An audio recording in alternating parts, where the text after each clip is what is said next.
Ciao Collectors! In this video, we're gonna talk about the basic knowledge that you should have when you're going to approach a photograph or a print. Today, we're talking editions. So whether you're looking to purchase an etching or a print or a photograph, if you know what editions are and how they work, your collecting journey will be much smoother. And by the way, if you're new here, ciao, I'm Linda. I'm an art advisor in Vancouver. I've been in the art world 5 years, working in different galleries between Italy and Canada. And on this channel, I share my experience and a few tips that can help you along your collecting journey. If that sounds interesting to you, make sure to subscribe. Andiamo!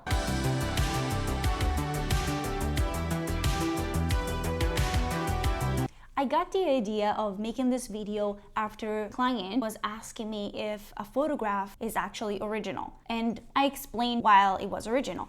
And I thought maybe I should talk about it on the channel because I feel like a lot of people see prints and photographs in general as something that is not original, usually are very underrated. If you think about it, even artists of the caliber of Albert Dürer or Francisco Goya or Hokusai, for example, have used printmaking as an art form.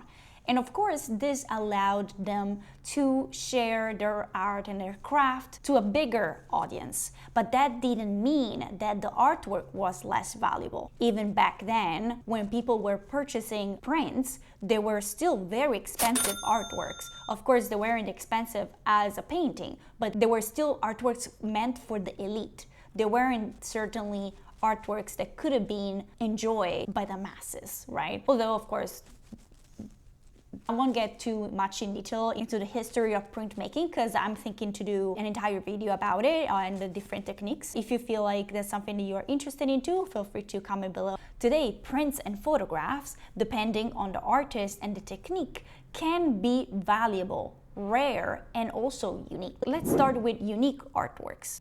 A unique artwork is exactly what the word says. So there is conceptually only one of that in the world. And how does that apply to prints? For example, if an artist is making a print using the intaglio technique, they will need basically a copper or a zinc plate that they will have to carve to basically create the pattern that they want. And then they will have to press on it the paper. And then once they'll take it out, that will be the print.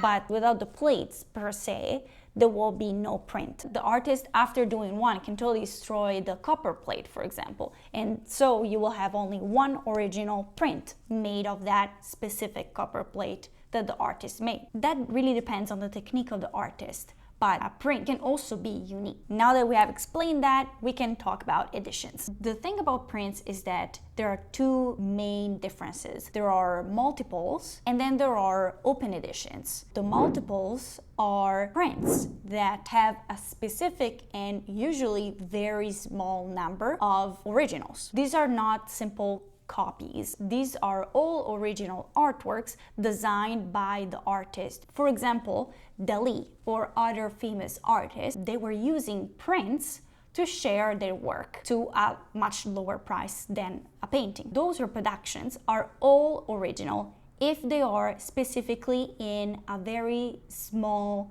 and an edition numbered series. So let's say if Dali made a series of 5 edition number works, all those 5 prints will have a little number which will be like 1 out of 5, 2 out of 5, 3 out of 5, and so on in the bottom corner. And then they will also have the signature of the artist, sometimes even the stamp of the printer, and so on. All of those will be absolutely original. They won't be unique, but they will be original artworks. That changes, of course, if we're talking about an open edition print, because an open edition print essentially means that there are no limits of how many copies the artist can do.